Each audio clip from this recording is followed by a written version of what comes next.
কোনো কারণ ছাড়া যে করতেই হবে দেখে জোড়াতালি দিয়ে টিমগুলো নিয়ে 10 কোটি টাকার জায়গায় 2 কোটি টাকা নিয়ে করে দেওয়ার চেয়ে না করাই ভালো।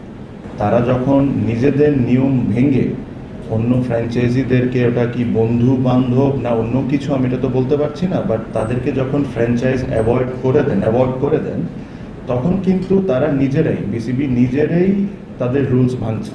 একটা মানুষের ভুলের কারণে, মানুষটাকে বিসিবির একজন ডিরেক্টর হতে পারেন বা গভর্নিং কাউন্সিলের যাকে যে দায়িত্ব দেয় সেই, তার বা আরও অনেকে যারা ছিলেন সিদ্ধান্তর সাথে, তার একটা ভুল ডিসিশনের কারণে বিসিবিকে এন্ড অফ দ্য ডে বিসিবির পকেট থেকে টাকা দিতে হচ্ছে প্লেয়ারদেরকে।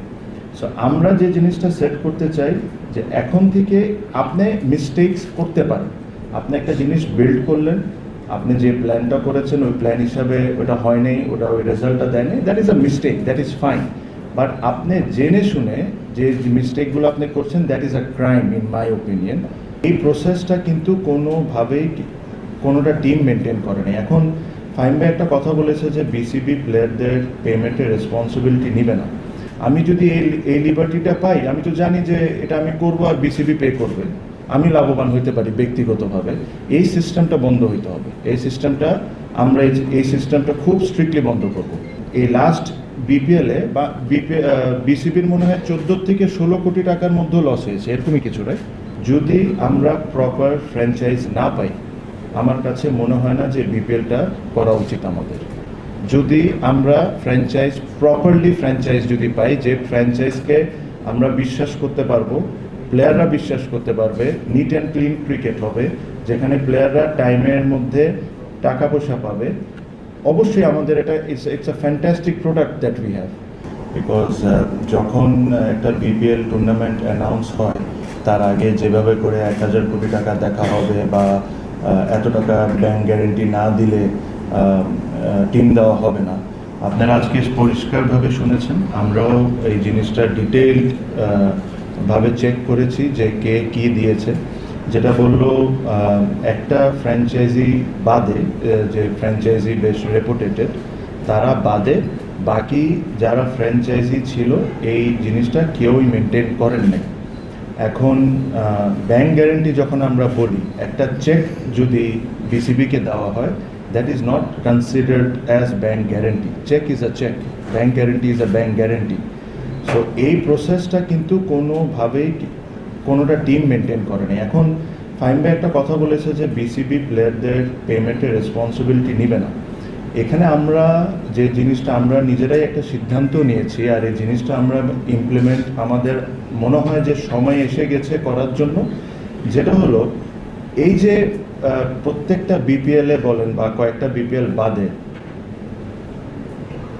ফ্র্যাঞ্চাইজ সিলেকশন প্রসেসটা, যেটা যারা দায়িত্বে থাকেন, যখন যারা করেন, তারা যখন নিজেদের নিয়ম ভেঙে অন্য ফ্র্যাঞ্চাইজিদেরকে, ওটা কি বন্ধু বান্ধব না অন্য কিছু আমি এটা তো বলতে পারছি না, বাট তাদেরকে যখন ফ্র্যাঞ্চাইজ অ্যাভয়েড করে দেন তখন কিন্তু তারা নিজেরাই, বিসিবি নিজেরাই তাদের রুলস ভাঙছে। তারপরে যখন ওই ফ্র্যাঞ্চাইজ টাকা পয়সা দেয় না প্লেয়ারদেরকে, ন্যাচুরালি বিসিবির কাছে তো ওই ব্যাংক গ্যারেন্টি নাই যে ব্যাংক গ্যারেন্টি ভাঙে টাকাটা দিয়ে দিবে।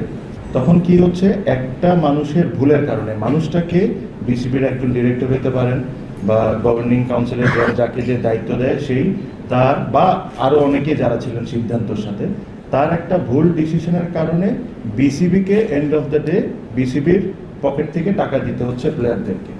সো আমরা যে জিনিসটা সেট করতে চাই যে এখন থেকে আপনি মিস্টেকস করতে পারেন।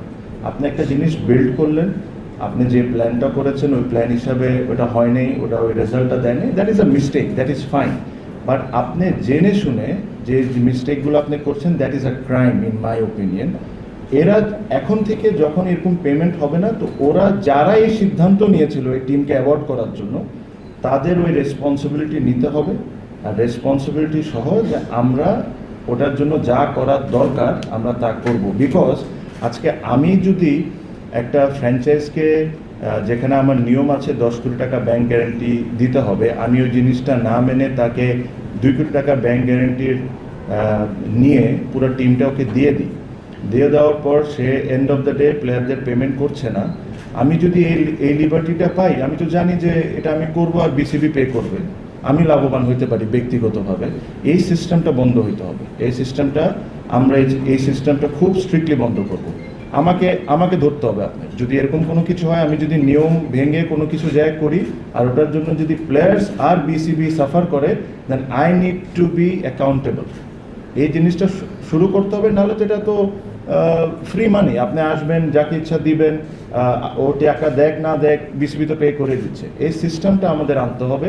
আর এটার সাথে যারা যারা জড়িত, খুব বেশি কষ্ট করা লাগবে না, আপনারা খোঁজখবর নিলেই পাবেন যে কেন এই টিমগুলোকে টিম দেওয়া হলো যখন এই প্রসেসটা মেনটেন করা হয়নি। আর আমি এক্স্যাক্ট আমার নাম্বারে হয়তো একটু ভুল হতে পারে, বাট আমি যতটুকু জানি এই লাস্ট বিপিএলে বা বিসিবির মনে হয় 14 থেকে 16 কোটি টাকার মধ্যে লস হয়েছে, এরকমই কিছু, রাইট? সব কিছু মিলে 14 থেকে 16 কোটি টাকা আমরা একটা টুর্নামেন্টে লস করছি। এটা majority of them was because of Chittagong franchise, যেটা বিসিবিকে নিতে হয়েছে। আমার কাছে খুবই হাস্যকর একটা জিনিস লাগে যে আপনি টাকা স্পেন্ড করেই যাচ্ছেন আর কী কারণে স্পেন্ড করছেন? আপনাদের নিজেদের ভুলের কারণে আপনি স্পেন্ড করছেন। আপনারা সব রুলসটা মেনটেন করে যদি টুর্নামেন্টটা করতেন, তারপরে যদি এটা ফেল করতো, তাহলে ঠিক আছে, একটা ব্যবস্থা করা যায়। বাট আপনারাই নিজেরাই বসে দায়িত্বে প্রত্যেকটা রুলস আপনারা ফেল করছেন। টিম দিচ্ছেন কারে? যাকে আপনাদেরই লোকজন নিষেধ করছে যে এদেরকে টিম দেওয়া যাবে না, আপনার তাদেরকেই দিচ্ছেন।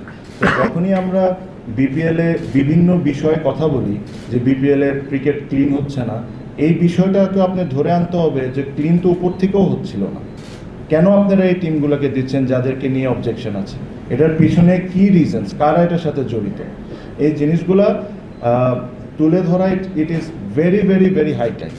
আমি একটা জিনিস বলেছি যে যদি আপনার ক্লিন করতে হয়, উপর থেকে নিয়ে নিচে পর্যন্ত প্রত্যেকটা জায়গায় আপনার ধরতে হবে। আপনি একটা জায়গায় দেখবেন, যেটা আপনি দেখছেন ওটা নিয়ে আপনি আলোচনা করবেন বা ওটা নিয়ে কথা বলবেন, ওটা বলাটা খুব সহজ। বাট যে জিনিসগুলো আপনারা দেখছেন না, যে জিনিসগুলো আজকে আমি আপনাদেরকে বলছি, এই জায়গাটাও ক্লিন করা খুব ইম্পর্টেন্ট। বিকজ ক্রিকেট বিসিবি সব দিক থেকে এই জায়গার থেকে ক্ষতিগ্রস্ত হচ্ছে। আপনি একটা টুর্নামেন্ট করছেন, বুঝলাম টুর্নামেন্টটা হবে, একটা টুর্নামেন্ট একটা সময় লাভ করতো, প্রফিট হইতো। আজকে ওই টুর্নামেন্টে 10 থেকে 15, 16, 14 হোয়াট এভার এক্স্যাক্ট অ্যামাউন্ট আমি বলতে পারছি না, বাট এরকমই কিছু একটা হবে 14-16 কোটি টাকার মধ্যে এটা লস করছে। বাট এইভাবে করে আর কয়দিন, we have much better things to do. আমি জানি না, আমি সামনে যদি ইনশাল্লাহ আমরা যদি দায়িত্ব আসি, আমার যেটা ইচ্ছা আমি একদম পরিষ্কার বলে দিই, যদি আমরা প্রপার ফ্র্যাঞ্চাইজ না পাই, আমার কাছে মনে হয় না যে বিপিএলটা করা উচিত আমাদের।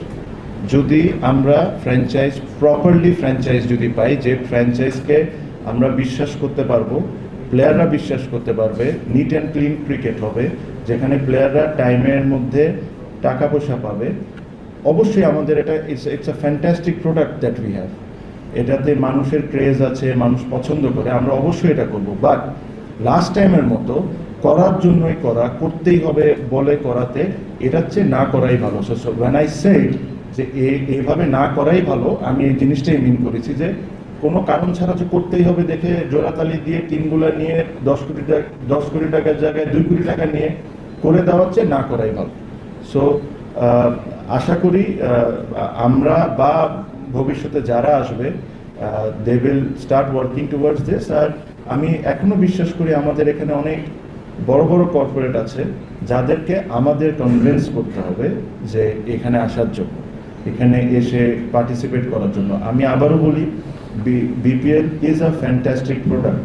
বিপিএল থেকে বাংলাদেশ ক্রিকেট টিমে অনেক ক্রিকেটারই এসেছেন, আমিও এটার অনেক বড় ব্যক্তিগতভাবে ফ্যান। বাট এই জিনিসটা ইয়ার আফটার ইয়ার যদি এরকম ধরনের ইমেজ নষ্ট করে, এটা শুধুমাত্র বিপিএলের ইমেজ নষ্ট হচ্ছে না, এটা বাংলাদেশ ক্রিকেট বোর্ডের ইমেজ নষ্ট হয়, আমাদের প্লেয়ারগুলোর ইমেজ নষ্ট হয়, আর অ্যাজ আ কান্ট্রি বাংলাদেশের উপরও একটা খারাপ ইম্প্যাক্ট পড়ে। বিকজ যখন বাংলাদেশের বাইরে খেলা দেখে, তখন মানে এই জিনিসটা একটা বলা চলা হয় যে বাংলাদেশের টুর্নামেন্ট একটা বিপিএল, ওখানে নন পেমেন্ট ইস্যু, এত ধরনের কথাবার্তা।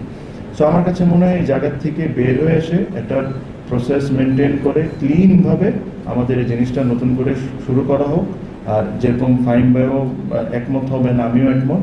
Again I am saying this, BPL is a great product, but we need to এই জিনিসটাকে ওয়ার্কআউট করতে হবে properly, with everything should be maintain. আর যদি এসব আমরা না করতে পারি, অ্যাটলিস্ট আমি থাকতে আমি জোড়া তালি দিয়ে আমি এই ধরনের টুর্নামেন্ট করবো না। একটু অ্যাড করতে চাই, মানে আমার এই কথার একটা কারেকশন আমি একটু করতে চাই। প্লেয়ারদের পেমেন্টের রেসপন্সিবিলিটি অবশ্যই পার্টলি আমাদের, বাট আমি যেটা মিন করেছি যে যেহেতু এলওআই কমপ্লাই না করেই ফ্র্যাঞ্চাইজিটা পেয়ে গেছে, এখন আমরা তো ফ্র্যাঞ্চাইজিদের কাছে মানে আমাদের কাছে তেমন কিছু নাই, তাদের থেকে টাকাটা আমরা প্লেয়ারদের দিব কেমনে, শোধ করবো কেমনে। তো ওইটার জন্য আমরা যে কোনো ধরনের লিগাল সহযোগিতা প্লেয়ারদেরকে করবো এবং তাদের কাছে আমরা অলরেডি এটা কমিউনিকেট করেছি। সিম্পল জিনিস, যে ধরেন একটা এইবারের কেসে আমি আপনাকে বলি যে একটা টিমের আমাদের কাছে ব্যাংক গ্যারেন্টি ছিল, তাও পুরো অ্যামাউন্টটা না, বাট প্লেয়ার পেমেন্টের যতটুকু ছিল ওই ব্যাংক গ্যারেন্টি অতটুকু কভার করছিল। তো আমরা ব্যাংক গ্যারেন্টি ইনক্যাশমেন্ট করে আমরা প্লেয়ারদেরকে কিন্তু পেমেন্ট করে দিয়েছি। বাট এখন কয়েকটা টিম এমনও আছে যাদের প্লেয়ার্স পেমেন্ট পেন্ডিং, বাট তাদের ইন রিটার্ন আমাদের কাছে কিছুই নেই। তো আমরা কীভাবে তাদের পেমেন্টটা করবো?